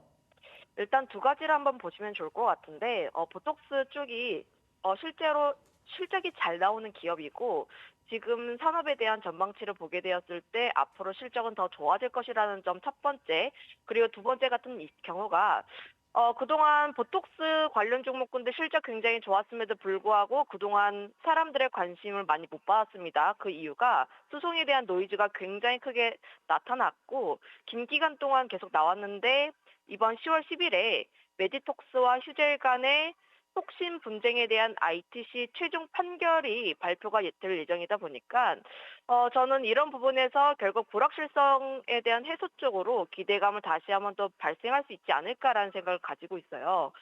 지금 휴젤 같은 경우가 레티보에 대해서 미국 판매가 문제가 없다는 예비 판결을 이미 지난 6월에 받았기 때문에 현재 최종 판결 같은 경우에도 비슷하게 나오지 않을까라는 생각을 가지고 있고요. 결국 이런 부분들로 보게 되었을 때 휴젤의 미국 진출에 대한 기대감이 다시 한번 더 높아질 수 있겠다라는 생각을 해보시면 좋을 것 같습니다. 그렇게 된다면 자연스럽게 미국 진출 이꼴 실적 성장에 대한 기대감까지 함께 연결지어 볼 수가 있는데 앞서 이야기를 했던 것처럼 보톡스 사업이 수익성이 굉장히 좋은 기업이에요. 영업이익률이 약 40% 정도이고 올해 같은 경우에 휴젤이 최고 매출을 달성할 것으로 기대하고 있습니다. 수출 비중 같은 경우도 지난해 53%에서 올해 58%까지 확대가 될 예정인데 지금 미국도 진출하고 있고 유럽이라든지 중국 3대 시장에 모두 진출을 한 기업이다 보니까 결국 올해보다 더 나은 내년에 대한 실적 역시도 함께 기대해 볼 수가 있다고 보시면 좋을 것 같아요. 관련했을 때 현재 톡신에 대한 공급 부족 상황이 이 지속이 되고 있고 보톡스 하면 가장 먼저 생각나는 게 에브비라는 기업인데 관련했을 때 가격 인상을 약 3차례 정도 진행을 했습니다. 그거에 따라서 시장 점유율도 하락을 하고 있고 그거에 따라서 국내에 대한 촉신 수출이 함께 증가하는 모습들을 보여주고 있는데 지금 실제 보톡스 국내 기업들 같은 경우에는 좀 물량이 달린다고 보시면 좋을 것 같아요. 그만큼 수요가 굉장히 많아서 올해 내보낼 수 있는 물량 같은 경우에는 좀 정해져 있다라 보시면 좋을 것 같은데 내년부터 또 본격적인 이제 공장 증설이라든지 이런 부분을 통해서 실적은 내년에 더 좋아질 수 있는 기업이다라고 보시면 좋을 것 같아서 현재 두 가지에 대한 점, 그러니까 불확실성 해소에 대한 부분들 그리고 실적 성장에 대한 점에 대해서 조금 더 관심 있게 보시면 좋지 않을까라는 의견 드려보도록 하겠습니다. 좋습니다. 보톡스 관련 기업들의 실적 자체가 일단 좋은 게 첫 번째였고요. 그리고 말씀해 주신 것처럼 이슈가 좀 있기 때문에 뭐 물론 결과에 대해서 어느 정도 윤곽은 드러나 있기 때문에 예측은 가능합니다만 그래도 최종 판결이 나온다는 점에서 오늘장 또 기대를 해보고 계시는군요. 자, 그러면 오늘 이 종목 대응 전략 한번 정리해 볼까요? 일단 시초가에 접근을 해보시면 좋을 것 같고요. 이미 기관들의 수급이라든지 이런 점을 감안을 했을 때 여기서 조금 더 빠지기보다는 조금 더 관심 있게 보자라는 방향에서 보시면 좋을 것 같습니다. 목표가는 29만 원 라인대로 좀 설정을 해드렸는데 전고점 부분대라고 보시면 좋을 것 같아요. 그 부분대라고 보시면 좋을 것 같고 손절가 같은 경우는 23만 1,000원 라인대 정도 제시하도록 하겠습니다. 좋습니다. 시초가에 접근하는 전략이고요. 목표가 29만 원, 손절가 23만 원 라인으로 정리해 보도록 하겠습니다. 김시은 팀장과 얘기 나눠봤습니다. 팀장님 고맙습니다. 네, 감사합니다. 네, 앵커의 픽으로 이어가도록 하겠습니다. 오늘의 앵커의 픽 고민을 좀 많이 했는데요. 퓨런티어로 한번 정해봤습니다. 아시는 것처럼 로보택시 발표가 이제 초읽기에 들어갔습니다. 미국 시간으로 10월 10일이기 때문에 미국은 아직 9일이거든요. 그러면 이제 10일이 될 거고 미국 시간으로 저녁 7시면 한국 시간으로는 내일 발표가 나는 겁니다. 내일 오전에 발표가 나는 거라서 아마 오늘까지는 국내 증시에 좀 기대감이 좀 우세하지 않을까라는 전망으로 퓨런티어를 한번 픽을 해봤습니다. 아시는 것처럼 카메라 검사 그리고 조립 장비를 생산하는 업체라서요. 자율주행 관련주로 많이들 알고 계실 텐데요. 이미 고객사로 테슬라를 확보를 하고 있습니다. 그래서 메리츠증권에서는 테슬라가 로보택시를 발표하고 그리고 또 저가 모델을 발표할 경우 수요가 다시 반등할 수 있을 것이다라는 기대감에 자연스럽게 고객사의 전방 수요를 기대할 수 있는 퓨런티어의 호재를 기대했고요. 한국투자증권에서는 여전히 조금 단서를 뒀습니다. 로보택시가 뭐 다 나올 거 알고 있고 기대감도 좀 있기 때문에 상용화 시점이 언제가 되느냐에 따라서 주가의 폭이 좀 달라질 수 있다라는 부분을 지적하고 있는데요. 시장에 최근에 특히 국내 증시에 재료가 많이 부족하기 때문에 아마 오늘까지는 조금 힘이 나올 수도 있지 않을까라는 기대감 한번 가져봤습니다. 자, 그러면 AI의 픽으로 이어가도록 하겠습니다. 오늘 같은 날 AI는 어떤 종목을 픽해줄지 오늘은 한 3가지 키워드 정도 물어보려고 해요. 경기와 중동 이슈 그리고 다우지수 상승. 간밤에 뉴욕 증시가 경기 활성화에 대한 기대감 그리고 다시 해야 되겠네요. 제가 좀 헷갈렸어요. 죄송합니다. 경기와 중동. 간밤에 뉴욕 증시가 경기 연착륙에 대한 기대감 그리고 중동 불확실성 완화에 반등했고 특히 다우지수가 상대적으로 강세를 보였는데 이럴 때 국내 증시에서는 코스피에서는 어떤 종목 매수해 보면 좋을지 하나만 추천해 줘. 네, 다우지수가 감세를 보낸 상황에선 특히 국내 경기 민간주와 가치주에 관심을 가져보시는 게 좋을 것 같아요.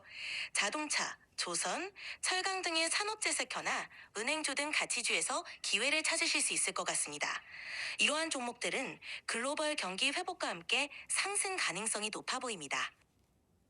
그 가치주 안에서 종목 하나만 골라줘. 가치주 중에서는 KB금융을 주목할 만합니다. KB금융은 국내 은행주 중에서도 꾸준한 실적을 내고 있어 안정적인 투자가 가능할 것으로 보입니다. 특히 경기 그렇군요. 일단은 뭐 국내 경기 민감주와 가치주에 관심을 가져보는 게 좋겠다라는 얘기. 다우지수가 상승했기 때문에 충분히 일리 있는 내용이었던 것 같고요. KB금융 이제 금융주 실적 발표가 눈앞에 다가왔습니다. 미국에서도 그렇고 국내에서도 금융주가 실적 발표를 앞두고 있기 때문에 한번 이렇게 조금 시장의 변동성이 있을 때 금융주 얘기를 해주네요. 오늘의 3픽 휴젤 퓨런티어 KB금융으로 정리해 보도록 하겠습니다. 조성우의 투자의 맛으로 이어갑니다.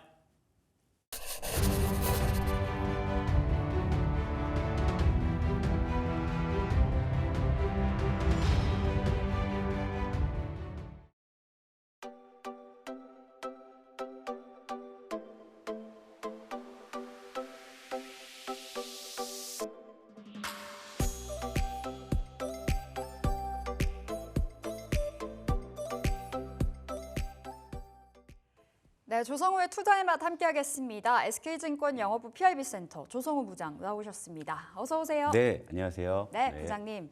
어느새 또 목요일이에요. 네. 굉장히 짧은 한 주가 지난주에 이어서 흘러가는 것 같은데 일단 화요일이 디데이였잖아요. 네. 삼성전자 실적이 발표됐고 사실 아쉬운 성적표가 나오면서 코스피가 2,600을 또 이탈했습니다. 어떻게 보셨나요, 화요일장? 뭐 여러 가지 이제 생각을 하게 만드는데 일단은 그 삼성전자의 그 3분기 영업이익 잠정치가 9조 원대로 모닝 쇼크죠.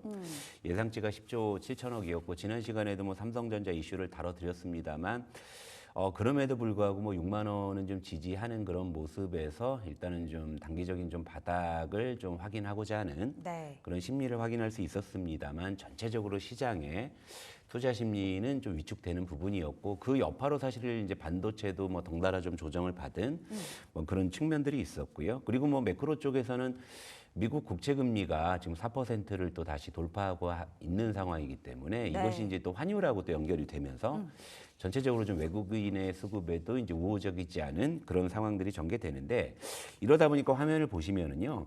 역시 이제 매크로 쪽은 불안한데 시장에서 뭔가를 하려고 한다면 역시 좀 중소형주 쪽인 것 같아요. 코스닥이 그래도 상대적으로 계속 좋은 모습을 지금 보여주고 있다라는 것이고요. 그리고 이제 섹터별로 보면은 일단 반도체 쪽은 지난 거래일에는 좀 힘이 빠지는 모습이었지만 일단 바이오에 이제 약진이 좀 눈에 띄었고요. 이제 2차 전지가 물론 LG 에너지 솔루션의 그 벤츠의 2차 전지 배터리 뭐 납품한다는 소식 때문에 좀 LG 에너지 솔루션이 좀 급등한 측면들이 있지만 전체적으로 좀 혼조세를 보이는 그런 양상, 이렇게 이제 반바지 중에서는 또 다시 이제 좀 수급의 어떤 시속 게임이나 이런 것들이 전개되는 양상이 아닌가 이렇게 볼 수 있는데 일단 이제 최근에 보게 되면은 시장이 오르더라도 외국인이 그렇게 강하게 사주지 않거나 아니면 매도하거나 네. 그런 패턴인데 역시 이제 국채금리 환율 때문이라고 좀 보시면 될 것 같습니다. 외국인이 지난 거래일에 또 3,800억, 그러니까 살 때는 한 300억 사주면서 팔 때 막 4,000원씩 파는 거예요. 그러니까 이게 이제 국채금리나 이제 환율의 영향이다. 좀 이렇게 보시면 될 것 같은데요. 그래도 어제 좀 중간에 한글날 휴일을 좀 지났지만 또 글로벌 증시, 특히 미국 증시가 괜찮았기 때문에 그래도 뭐 오늘은 또 뭐 기대를 해볼 만한 장이 아닌가 이렇게 보고 있습니다. 네. 알겠습니다. 그럼 기대를 또 어느 섹터에서 해봐야 될지도 궁금해지는데 바이오가 잘 나가고 있더라고요. 네. 2차 전지 혼조였고 반도체 쉬었고 바이오는 질주. 그 안에서도 비만 치료제가 원체 이제 막강했었는데 네. 개별 호재에 있었던 펩트론도 있었고요. 네. 비만 치료제 전반적으로 어떤 시각이실까요? 그러니까 비만 치료제가 이제 갑자기 이제 또 시장에서 이슈, 특히 위고비가 이제 15일에 드디어 국내에 네. 출시된다 이거였는데 사실 그 이전에 제가 여러분들께 바이오와 2차 전지의 약간의 수급의 대칭이라는 부분들을 말씀드렸고 최근 들어서 바이오가 좀 이제 반격에 나서려는 그런 시점이었는데 사실 여기서 필요한 게 간판이었거든요. 네. 근데 위고비란 간판이 이제 딱 이제 걸리는 좀 그런 그림으로 좀 이해가 되는데요. 일단 좀 화면을 한번 보실게요. 일단 펩트론이 좀 호재가 있었어요. 일라일 1, 2쪽에 이 비만 치료제 관련한 이 기술 플랫폼 평가에 들어갔다. 네. 그래서 이제 장중에 상한가를 기록을 했었는데 뭐 좀 이제 풀려가지고 이제 종가상으로 25% 그래도 급등해서 이제 마감을 했고요. 아래는 이제 블루엠텍인데 이제 이게 사실 유통 기업인데 근데 이제 위고비 이제 수혜주로 분류가 된 게 이제 위고비가 국내에 출시가 되면은 거의 뭐 60% 이상의 물량을 뭐 블루 엠텍에서 뭐 소화할 거다 이런 것 때문에 지금 비만 치료제 관련주로 중국 부각받아서 이제 최근에 주가 흐름이 좋은데 이제 그러니까 블루 엠텍 같은 경우에도 전일의 장중에 이제 11% 가까이 상승을 하다가 물론 이제 종가상으로 뭐 3% 정도 상승으로 좀 풀렸지만 그래도 전체적으로 이제 비만 치료제 관련한 그런 종목들이 힘을 얻었어요. 그런데 또 이제 지난 거래일의 특징이 뭐였냐면 아무리 시장이 좀 불안했잖아요. 조정을 받는 그런 상황인데 요즘에 바이오가 힘을 내는 그런 타이밍을 보게 되면 좀 매크로 쪽에 좀 불확실성, 좀 시장이 약간 조금 이렇게 뭐라 그럴까 무거울 때 이럴 때 또 힘을 내는 좀 그런 좀 패턴들이 뚜렷하게 감지가 되거든요. 이것은 뭐냐면 아무래도 이제 좀 시장 불확실성이 커졌을 때 메이저 수급이 역시 좀 바이오 쪽을 대안 섹터로 가장 선호하는 게 아닌가. 좀 이제 요런 이제 좀 추정을 좀 해볼 수가 있을 것 같아요. 네. 지난번에 말씀 주셨잖아요. 2차 전지와 바이오가 시속 게임을 한다. 네. 라는 논리에서 풀어주셨는데 확실히 2차 전지가 쉬니 바이오가 가잖아요. 네. 지금 이 흐름이 좀 당분간은 이어질 거라고 보시는지 그때 2차 전지가 이제 네. 단기적으로는 매운맛에 네, 좀 네, 들어갔다 네, 네. 하셨잖아요. 예. 실제 그런 시그널들이 확인이 되고요. 그러니까 여러분, 그러니까 이런 겁니다. 위고비가 뭐 꿈의 비만 치료제다, 뭐 일론 머스크가 한다 이런 어떤 것들은 뭐 어떤 상징적인 어떤 이슈고 개별 이슈고 뭐 이런 거기 때문에 그건 이제 종목적으로 갔을 때의 그런 이제 모멘텀을 강화시키느냐 이제 이런 어떤 이슈겠죠. 그런데 시장 전체적으로 좀 트렌드를 읽어봤을 때는 지금은 그래도 2차 전지보단 바이오 쪽에 좀 반격의 가능성이 높아 보인다라는 쪽에 말씀을 드리고 싶은데 자, 요 화면을 보실게요. 요거는 코덱스 2차 전지 산업 ETF예요. 자, 제가 이제 최근에 열폭주 수준의 주가를 한 말씀을 드렸잖아요. 네. 그런데 기술적으로 보게 되면 여기 좀 두터운 매물대가 하나 있습니다. 이 매물대 차트인데요. 이 두터운 매물대에서 뭔가 좀 막히는 듯한 좀 그런 저항을 받는 듯한 좀 그런 기술적인 좀 그런 흐름들을 좀 보여주고 있어요. 물론 지난 거래일에는 LG 에너지 솔루션이 급등을 하는 하지만 LG 에너지 솔루션의 잠정 실적이 나왔는데 역시나 추정치 하향만큼 나왔고요. 예. 물론 이제 이걸 갖다 분기 기준 실적 개선이라고 해서 좀 아전인수를 하는 물론 지금은 그런 분위기겠지만 그런 상황에서 좀 ETF가 이제 조금 더 끌려 올라간 측면이 있지만 전체적으로 현재 지금 저항권에 있는 상황인데요. 반면에 저 바이오 한번 볼게요. 요건 코스피 의약품인데 사실은 이제 9월 달에는 조금 이렇게 이제 오버슈팅이라고 볼 수도 있으니까 그러니까 지금 2차 전지가 보여주고 있는 딱 그런 기세를 바이오는 9월에 보여줬던 거였거든요. 근데 이제 갑자기 좀 급조정을 좀 받았죠. 그런데 다시금 이제 반등을 하는데 요걸 또 매물대로 보니까 얘는 또 이제 하단에 두터운 매물대를 지지받고서 지금 반등을 하고 있는 이런 상황이다. 그러면 현재 상황에서 기술적으로 2차 전지는 저항을 뚫기 위해서 안간힘을 쓰고 있는 이런 상황이고 바이오 같은 경우에는 이 하단부 두터운 매물대에서 지지를 받는 부분들이 확인이 됐다라는 상황이죠. 네. 그리고 단기적으로 주가의 레벨을 보더라도 2차 전지가 좀 과하게 올라온 측면이 있고 바이오는 그동안 좀 조정을 받은 측면이 있다. 이랬을 때 전체적으로 기술적으로 사실은 이쪽에 조금 무게가 실리는 그런 양상으로 좀 보여요. 그리고 이제 위고비 출시는 15일이기 때문에 그때까지는 또 시장에서 또 개별 이슈를 확대 재생산하는 이런 어떤 모습을 보일 가능성이 좀 있다라는 것이죠. 그렇다면 지금 타이밍에서는 물론 이제 중장기적으로 저는 두 섹터 좋아합니다. 반도체도 역시 좋아하죠. 근데 요즘에 반바진 다 괜찮다. 그러니까 그러니까 물론 K 주식에 대해서 여러분들이 아쉬운 게 많으시지만 네. 여러분들이 그래도 K 주식을 하겠다라고 이 자리에 앉아 계시는 이상에는 반바지는 들고 가셔야 된다는 거예요. 물론 요즘에 이제 반도체가 조금 애물단지가 돼서 좀 그런 이제 흔들림이 있지만 그래도 이제 그 자리를 지금 이제 바이오나 2차 전지가 메워주고 있는 이런 시장이 전개되고 있는데 그런 어떤 분위기 트렌드에서도 지금 단기적으로 본다면은 좀 바이오의 좀 반격의 가능성이 좀 그 어느 때보다 높아 보이는 타이밍이다 이렇게 볼 수 있고요. 자, 그러면서 이제 종목적으로 한번 가보게 되면 물론 이제 뭐 위고비다, 뭐 삭센다다 해가지고 그 두 관련 종목에 이제 갑론을박이 있는 상황이기는 한데, 근데 전체적으로 지난 거래를 보게 되면은 비만 치료제 모멘텀을 갖고 있는 종목들이 대체로 다 같이 움직였다라는 거죠. 근데 여기서 이제 가격적인 부분을 우리가 한번 생각을 해봐야 돼요. 그러니까 펩토론 같은 경우에 장중에 상한가를 기록했지만 풀려버리고 변동성이 크잖아요. 자, 블루엠텍 같은 경우에도 장중에 12% 가까이 급등했다가도 종가상으로 보게 되면 3%밖에 안 올라 있는 거죠. 네. 그러면 장중에 상하 변동성이 좀 굉장히 크잖아요. 그렇기 때문에 이것은 이제 어느 정도 좀 심장이 강하시거나 야수의 심장이 있으시거나 아니면 정말 기계적인 매매를 잘하시는 그런 분들이라면 그게 굉장히 좋은 종목일 수 있는데 네. 그 외에 이제 다른 분들은 그런 변동성 자체가 스트레스이실 수가 있는 거기 때문에 자, 요 그림을 한번 보겠습니다. 그러니까 지금 사실 비만 치료제 쪽에서 국내 비만 치료제 관련해서 가장 행보가 빠른 종목이 한미약품이에요. 11월에 네. 하나 공개가 된다. 예, 작년 10월에 일단은 국내 임상 3상이 이제 진행 돌입을 했고 지금 네. 진행 중이고 아마 그러니까 아까 말씀하신 것처럼 조만간에 아마 좀 중간 결과 정도식으로 뭔가 좀 나올 것 같습니다. 그래서 한미약품 물론 이제 최근에 한미약품은 차라리 고려아연 뭐 영풍제지처럼 경영권 분쟁이 좀 그런 식으로 팍 튀면 좋겠는데 그게 아니라 계속 이게 좀 누르고 있는 이런 상황이거든요. 그럼에도 불구하고 국산 1호 비만 치료제의 그 가능성이 그 어느 종목보다 높은 종목이기 때문에 한미약품 여전히 좀 관심 가져볼 필요가 있고요. 그리고 두 번째가 대원제약이고 아래가 대웅제약인데 자, 이 친구들도 이제 비만 치료제 관련한 것인데 대원제약하고 대웅제약은 좀 뭐가 다르냐면 이 친구들은 패치형 비만 치료제 임상을 진행 중인 거예요. 그러니까 새로운 개념이죠.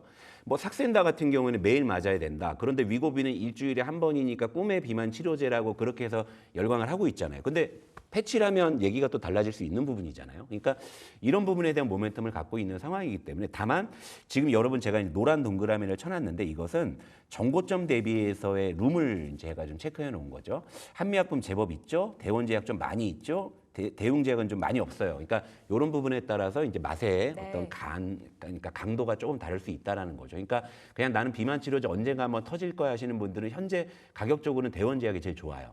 그리고 대웅제약은 정고점에 거의 이제 근접한 부분인데 대웅제약도 아무래도 시중 비중이 있다 보니까 메이저 수급이 좀 선호하는 종목이기도 합니다. 이런 부분이고 네. 한미약품은 경영권 노이즈만 제거되면 훨씬 더 탄력을 받을 수 있다라는 각각의 어떤 전제들이 있기는 해요. 그러니까 이 세 종목 제가 좀 선호하는 종목이고 여전히 한미약품 대원제약 중심으로 말씀드리되 단기적인 위고비 비만 치료제 이슈로 좀 트레이딩에 나선다면 현재 가장 추세가 좋지만 가격 부담이 좀 덜한 대웅제약도 괜찮아 보인다. 이렇게 좀 말씀을 드리도록 하겠습니다. 새 종목 말씀 주셨고 앞으로의 업사이드까지도 좀 봐주셨는데 룸 자체가 좀 크게 열려 있습니다. 한미약품과 대원제약을 최선호로 그리고 대흥제약 지금 자리에서 어느 정도 트레이딩 관점 유효하다 챙겨가시면 되겠고요. 자, 부장님. 네. 엔터주가 네. 우리 엔터 이야기 한번 했었는데 네. 원체 순한 맛이다라고 네. 강조를 해주셨잖아요. 네. 요즘 간이 좀 드는 것 같아요. 확실히 좀 올라가는 분위기. 예. 이 엔터주 어떻게 볼까요? 요즘 엔터주를 보니까 약간 게임주 생각나요. 게임주인데 너무 많이 간 거 아닌가? 예, 그러니까 라는 게임주처럼 슴슴하게 야금야금 올라오다가 게임주가 튀었잖아요. 터졌죠. 엔터주도 조금 그런 물론 이제 따지고 보면 둘 다 오락 관련한 종목이기 때문에 그렇죠, 놀자주죠. 즐기는 종목이기 때문에 또 이렇게 또 연결이 지어지나 싶기는 한데 또 체크를 해보겠습니다. 일단 JYP 엔터가 일단 지난 거래일에 엔터주에서 유독 강했어요. 장중에 7% 상승을 했고 이 종목은 기관 외국인의 동반 매수가 유입이 됐습니다. 근데 전체적으로 엔터주는 지금 현재 기관 수급을 중심으로 움직이고 있다라는 점이 확인이 되는데요. 일단은 그 최근에 JYP 엔터하고 그 SME 그 밸류업 지수에 포함이 됐잖아요. 네. 자, 여러분 왜 포함이 됐는지는 제가 다 지나간 이슈라고 말씀드렸어요. 그죠? 예전에 밸류업 지수가 포함됐을 때 왜 얘가 들어가 있어? 왜 얘는 빠졌지? 사실 갑론을박이 되게 많았잖아요.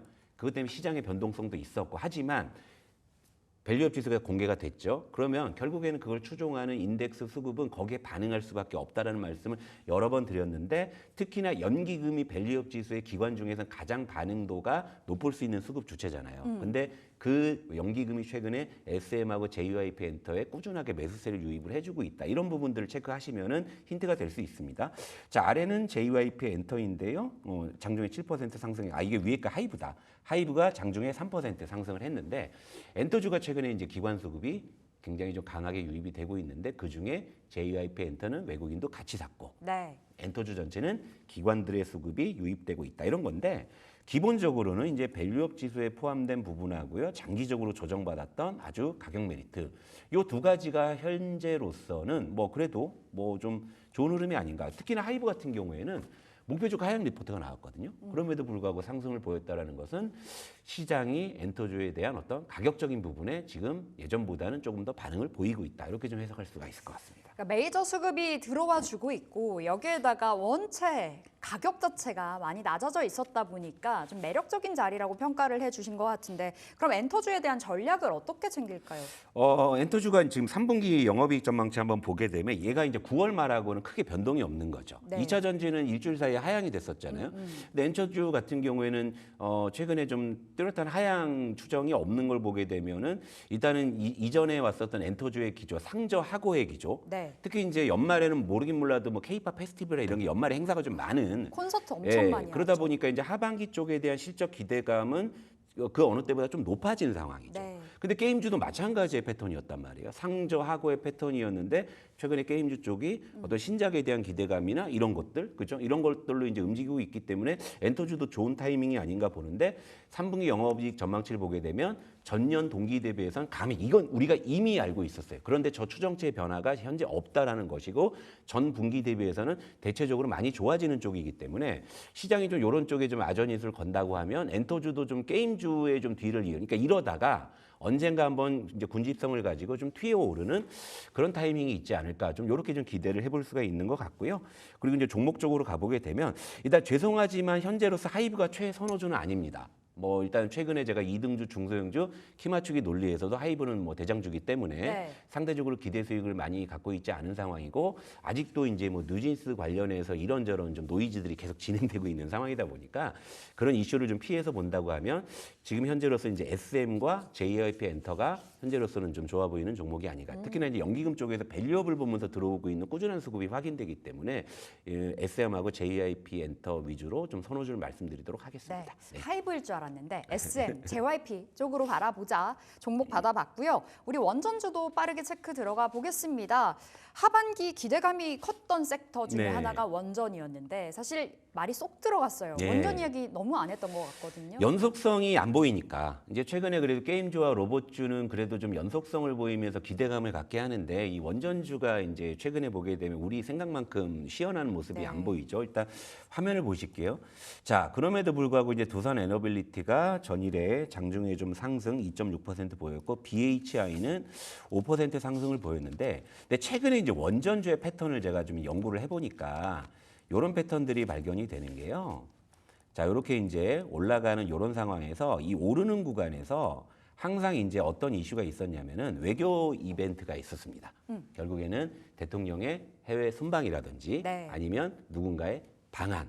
그러니까 이제 제가 그래서 이제 헤드라인에 1호기가 뜨면 나도 뜬다라는 말씀을 드린 이유가 뭐냐면 그러니까 최근에 우리나라의 지금 정부에서 굉장히 역량을 집중하고 있는 부분들이 원전 세일즈이기 때문에 어떤 국가와 이제 외교를 하더라도 결국 원전 이슈가 한 번씩은 이제 이렇게 등장을 한단 말이에요. 그래서 이제 제가 원전주를 최근에 이제 좀 패턴을 연구해 보게 되면, 그러니까 최근에 이제 그 원전주가 오른 배경도 지금 동남아 순방을 하고 계시잖아요. 그러면서 이제 원전 관련한 이제 MOU나 이런 부분들이 또 전달이 되기 때문에 이게 시장에 반영이 되는 거죠. 그럼 이걸 우리가 이제 힌트를 삼아 본다고 하면, 예. 이제 정부의 이제 외교 일정, 예를 들면 이제 대통령의 해외 순방 일정을 미리 체크해 놓으면. 그럼 그거에 임박해서 이제 밑에서 좀 사놓으면 네. 그 순방을 했을 때 매도를 하는 이런 좀 일정 매매는 충분히 좀 줄 수 있는 그런. 하지만 전체적으로 이제 원전주가 가기 위해서는 좀 수주 모멘텀이 계속적으로 이어지면서 그것이 이제 확대 재생산돼야 되는데 아직은 그 단계까지는 오지 않고 있는 이런 상황이기 때문에 지금은 일정 매매 수준에서 접근하시는 게 좋은 전략이 아닌가 이렇게 좀 말씀드릴게요. 이렇다 할 성과가 좀 나오면 좋겠는데 그럼 네. 지금 원전주 순한 맛으로 봐야 될까요? 근데 이제 어제 오늘 또 이틀 올랐잖아요. 그러면 이제 지금은 조금은 일단은 기다리셨다가 일단 순방은 또 이제 돌아오시는 또 이제 그런 쪽으로 됐기 때문에 그러면서 이제 다시금 좀 기대감이 조금 식었을 때 깔려 있을 때 그럴 때 이제 지켜보고 계시다가 다시금 어떤 외교 이벤트나 이런 부분들이 수면 위로 떠올랐을 때 그럴 때 접근하시면은 이런 것들은 그래도 그 타이밍에서 마디마디마다 충분히 저는 트레이딩의 수익을 줄 수 있는 그런 관점이라고 보죠. 하지만 이제 그 중에서 종목은 변동성도 고려해야 되기 때문에 요거는 뭐 좀 제가 좀 예외적으로 1등주인 두산 에너빌리티 중심으로 좀 관심 종목 말씀드리도록 하겠습니다. 알겠습니다. 원전 이야기 나눠봤고요. 이제 목요일장 전략 짜보도록 하겠습니다. 어떻게 볼까요, 오늘? 우리가 이제 쉬는 동안에 중동 리스크가 좀 완화됐고 이런 부분 때문에 뉴욕 증시가 이틀 연속 올랐기 때문에 네. 오늘은 좀 기대감을 가져볼 수 있죠. 하지만 FMC 의사록이 공개가 됐는데 물론 이제 비컷에 대해서 상당수가 지지했다라는 그런 평가에 뉴욕 증시가 다시금 올랐습니다만 여전히 좀 국채 금리와 환율은 내려오지 않고 있는 상황이에요. 그러니까 이런 부분 때문에 오늘가 시장 지수적인 측면에서는 역시 좀 반도체가 관건일 것 같고요. 그리고 오늘 이제 그 외에 이제 바이오와 2차 전지는 나름의 어떤 수급 게임을 하면서 서로의 상승 시도를 할 것 같은데, 근데 제가 앞서서도 이제 점검을 해드렸다시피 약간 좀 바이오 쪽의 무게가 좀 기우는 좀 그런 좀 느낌으로 좀 보고 있으니까 이런 점 잘 체크하셨으면 좋겠습니다. 알겠습니다. 이렇게 오늘장 전략까지 챙겨봤고요. SK증권 영업부 PIB 센터 조성호 부장 여기서 보내드립니다. 말씀 고맙습니다.